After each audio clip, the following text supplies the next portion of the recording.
going on, guys? Welcome back. So I had kind of intended to make this just good news. I did have a whole lot of good news kind of lined up in my browser ready to share here, but unfortunately I got COVID a few days ago. Just feeling like absolute, total, just hammered poop.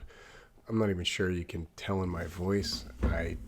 I'm really trying to make it sound normal, but I'm listening. Doesn't sound right. But I want to kind of hammer through some good news. And look, the big fights here haven't even taken place. We're still in the preliminary matches. We're still in the undercard. The really big questions that are going to go in front of lawmakers. We haven't even seen those conversations begun yet. So it's dangerous to get too discouraged, but sentiment is shifting and absolutely changing, and it's generally very positive. So the first other piece of positive, really positive nuggets that I have here is that, and you may have seen this because this is from a few days ago. I feel like I'm a little late, but I'm going to put a lot of this good news all in one, and hopefully we get a little bit of a good vibe going on here. It's Christmas tomorrow. And this is a little bit of a present for all of us, and I do appreciate that. So the Society of Illustrators has basically come out in support of real artwork. They are not supporting AI-generated or machine learning or algorithmic-generated imagery in any way, shape, or form. I'm just going to read this to you really quick right here. It says, the Society of Illustrators celebrates the hard work and dedication that goes into each artist's creations. We oppose the commercial use of artificially manufactured images and will not allow AI into our annual competitions at all levels. I mean, absolutely well done. AI was trained using copyrighted images. We will oppose any attempts to weaken copyright protections, as that is the cornerstone of the illustration community.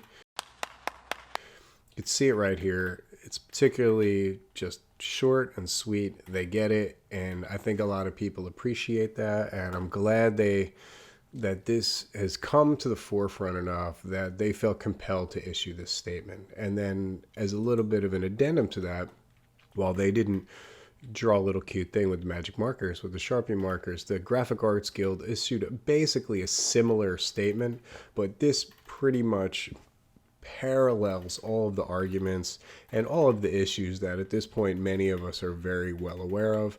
They're talking about unauthorized use of creator imagery, copyright issues, ethical concerns, and of course work displacement. I mean, this is actually starting to become a thing, and they're looking at solutions, and I'll put this link, of course, down in the description. So that's two. We got the Society of Illustrators, and we got the Graphic Arts Guild, which is kind of more for me, as I'm traditionally a graphic designer most of the time. I'm very glad to see them come out with this. More good news here. Artfall,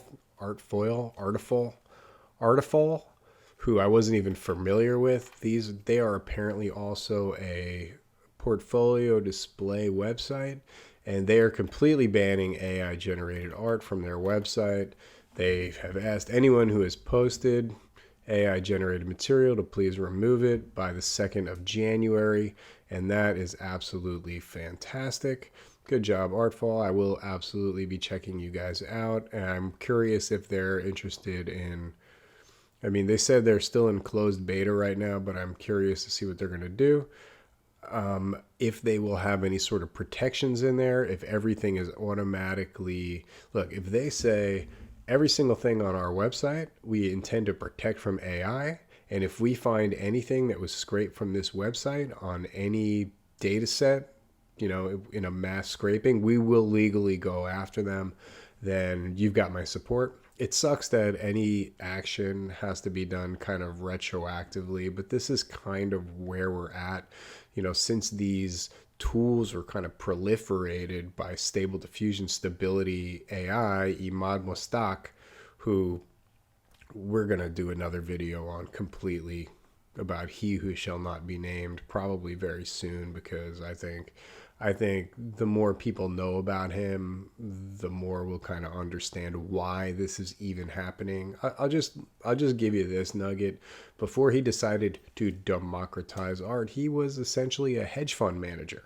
Hedge funds are not notorious for being the most upstanding people. These are people who make money on the backs of other people. He's just applying what he learned there to this new sort of paradigm, and I have zero faith. Some of the comments that he's made on social media are, I want to say they're infuriating, but it's it's kind of alarming that a person would even have some of the views that he's expressed.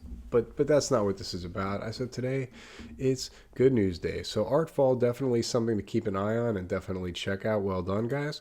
Another thing that really gave me a lot of happiness was this disgusting dreck of an AI comic book. I mean, we all heard about this a month or two ago. This was this girl, something with a K. I don't want to say her full name, but her last name is Kashtanova. Yeah, right here, Kashtanova. She created this comic book using Midjourney, and it's so kind of fucked up on a few levels. Level one, and the biggest issue, was that she was apparently granted a copyright, which means that she would be the first person ever to have an AI generated or machine learning generated comic book or work of art ever receive a copyright. Oh, I gotta sneeze. Was that nasty? I guess I gotta edit that out. I'm all sweaty and shit. But she was the first person to be ever granted a copyright.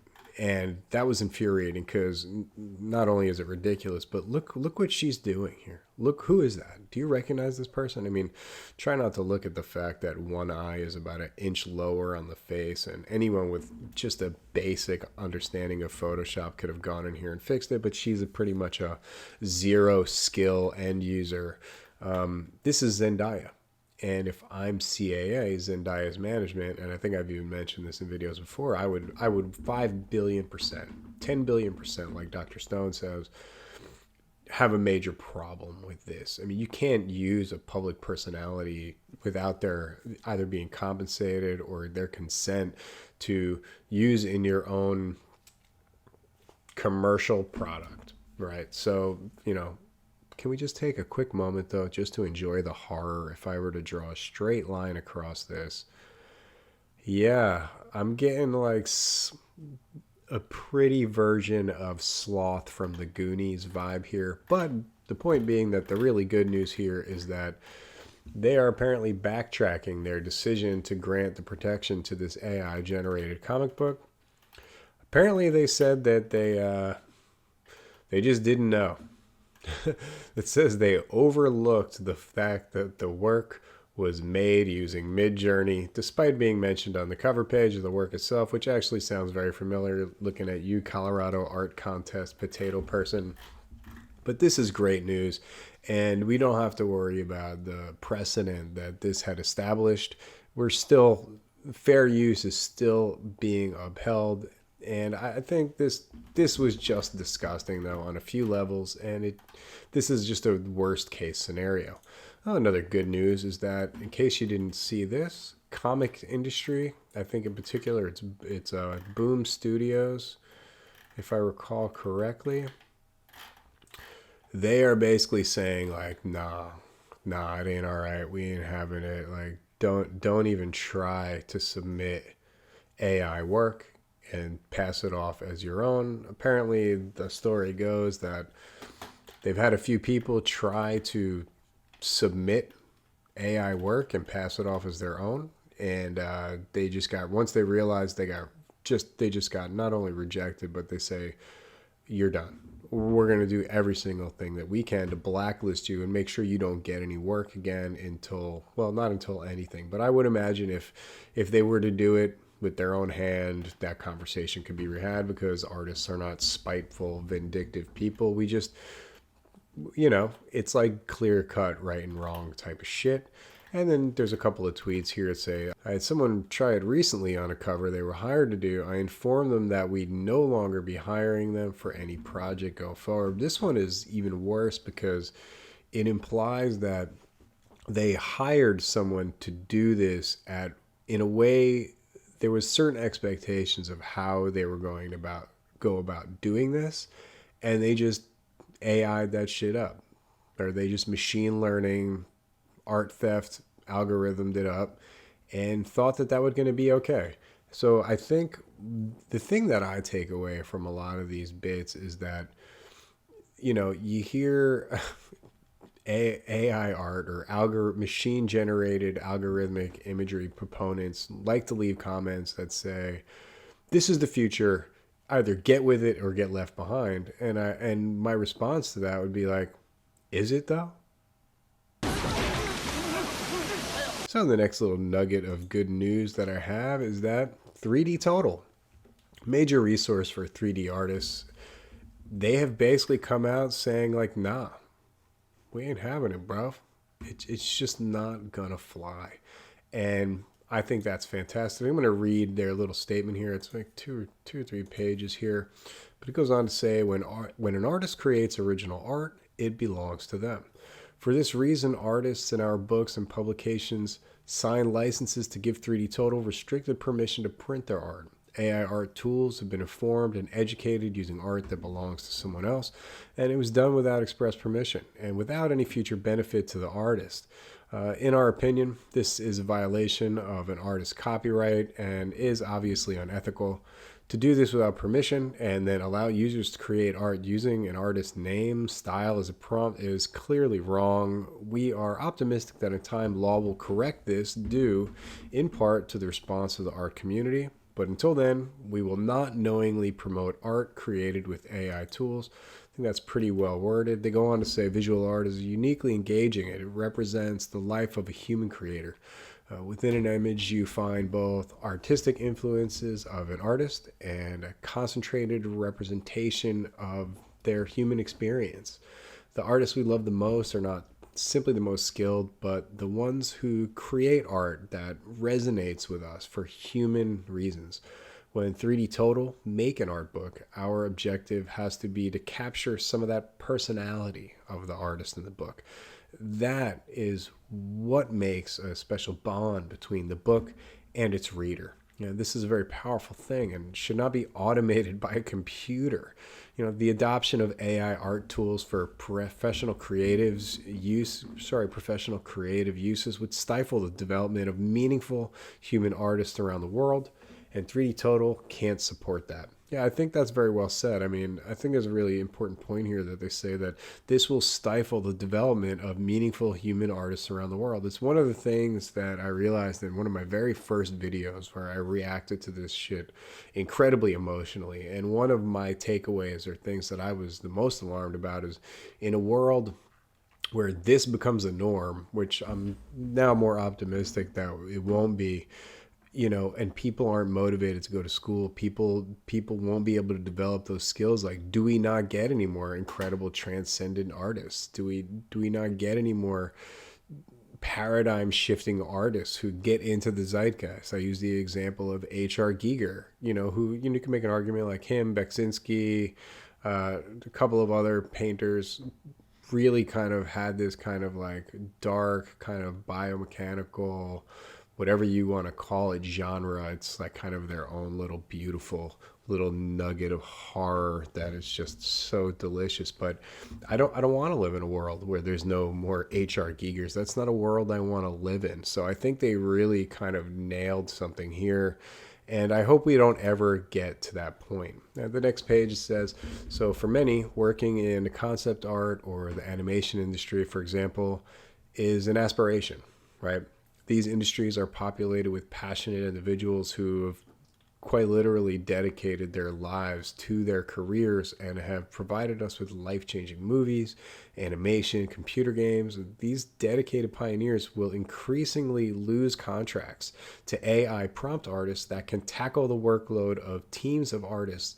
We know this is happening already. The implications of this will be a reduction in creative careers and a lack of true innovation in media, which is not something 3D Total can support. I do want to kind of rewind here a couple sentences up and say, while we are seeing it now, there is no prompt engineer who can seamlessly move into a concept art pipeline.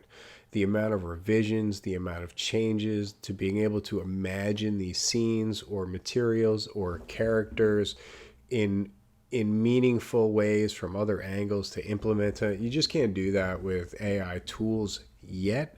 And I think one of the big concerns it has been that eventually they will get there. And we've seen how much they've progressed in just, a few months. I mean, the hands are still fucked up. And I'd relish in the horror of the AI hands. I have seen some AI hands that are so horrifying.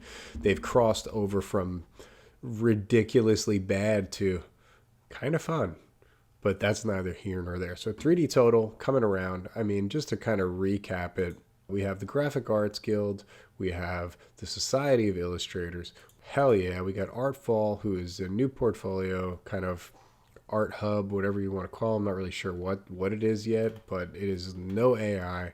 We have this horrifying dreck of a graphic novel comic book having its copyright taken away. Thank you, Lord. We have comics industry standing up against AI art, and we have 3D Total standing up against AI art, and the winds are changing. I mean, I see right here. I don't know if you can see this.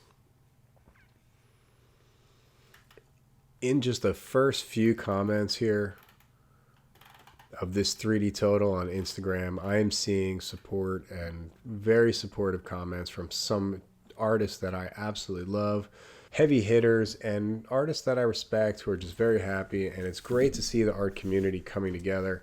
I want to wish you guys a very happy holiday. I want to remind everyone to stay as vocal as possible. Just do what you can. I also, most importantly, I just want to remind everybody that the Concept Art Association GoFundMe is still going. We got $166,000 as of, let's refresh this. We got $169,000 as of right now, which is Saturday, December 24th. And they got about $100,000 left to make their goal. This is very important. There are other agencies doing similar things, but it doesn't cost a lot of money to kick in. And let's really try to push them over the line and get this going as quickly as possible. Okay, I'm absolutely dying here. I put the link to basically every single thing that I referenced here. But that's it for today, guys. I hope you all have an incredible holiday, a very Merry Christmas if that's your thing, a Happy Hanukkah, and just a wonderful day and a fantastic weekend. Much love, guys.